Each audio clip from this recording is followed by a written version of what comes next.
In the depths of the forest, the wind begins to roar through the tree branches. A screeching howl can be heard, which starts as a bone-chilling groan and continues to rise in both power and terror until it climaxes in a blood-curdling shriek. A sense of dread consumes you as you realize you're not alone in these woods. But it is too late. The Wendigo has found you.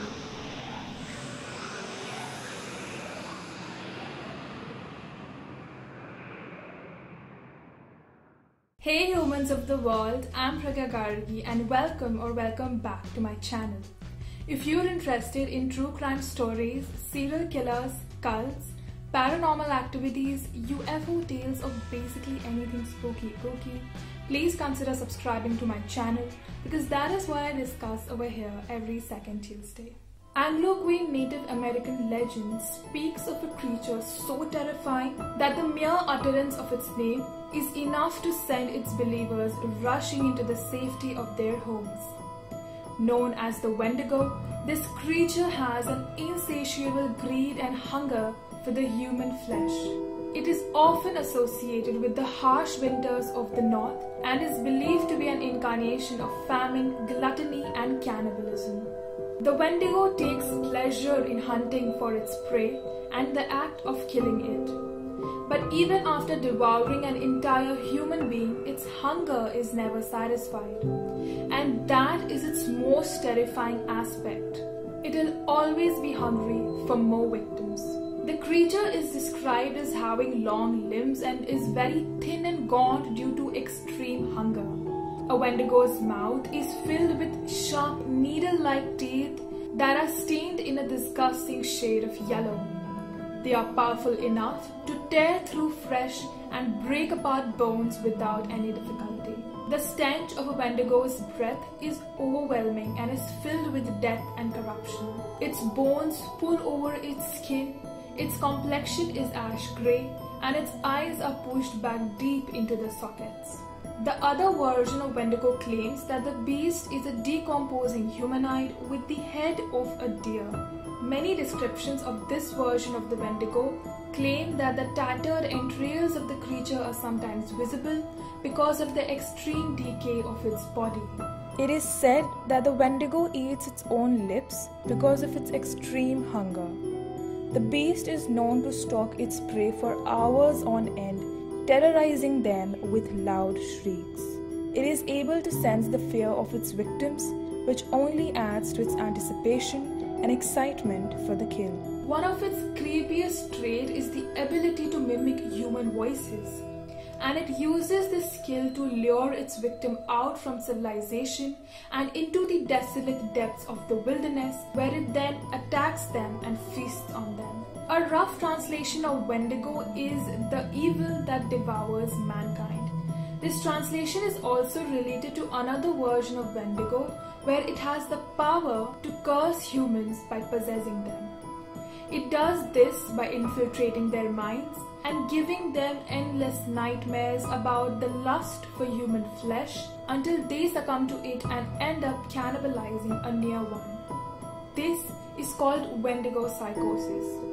One of the most infamous cases of Wendigo psychosis is that of Swift Runner, a Native American man who killed and ate his entire family in the particularly harsh winter of 1879. Swift Runner claimed that he was possessed by the Wendigo spirit and was driven to feel extreme greed for human flesh at the time of the murders. Later, he was hanged for his crimes.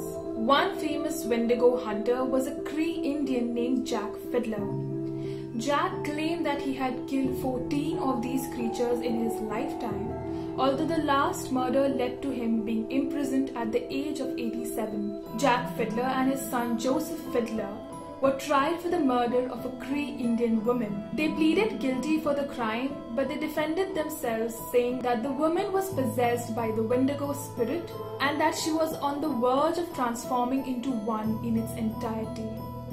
They said that she had to be killed before she murdered other members of the tribe. Now, finding a recent sighting of the Wendigo was almost impossible.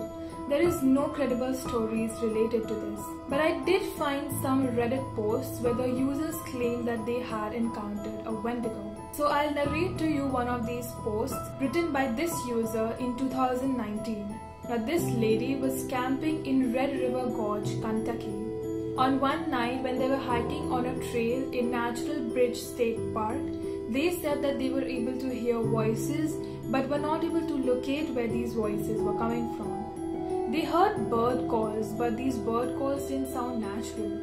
They didn't seem like real bird noise, but more like some person was trying to mimic them. They were a group of around 6 people, and she was walking along with her husband, who said that his flashlight kept catching a pair of eyes in the dark.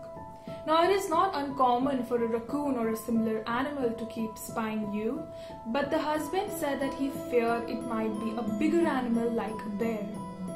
At one point, when all 6 of them were walking in a row, the husband stopped walking altogether and pointed to one direction, saying, "What's that?" in an alerted tone. Everyone turned their flashlights in that direction to see a light grey creature bent in a crouching position, kneeling on its right leg. This creature then started to turn towards them and slowly stand. It looked human but was way too big for a human. It was very skinny and its head was long, with its eyes just being almost empty holes or pits in the face. It looked directly at them. The way it stood was intimidating, almost like it was stepping up for a fight. It stood around 9 feet tall with its arms hung low, going down till its knees, and it was not very far from them. The lady who posted this said that she could not process what she had just seen and was frozen on the ground. Her husband then started hitting her on the back and yelled at her to run. They all started running, but the area was really steep and it never felt like they were out of the sight of this creature. In fact, when they reached to the beginning of the trail where there was gravel around, they could hear on their side something crashing down the forest at enormous speed. They ran to their cars and drove as fast as they could to the main road. To quote what this woman said, "When that thing looked at us, I knew it was smarter and faster than us.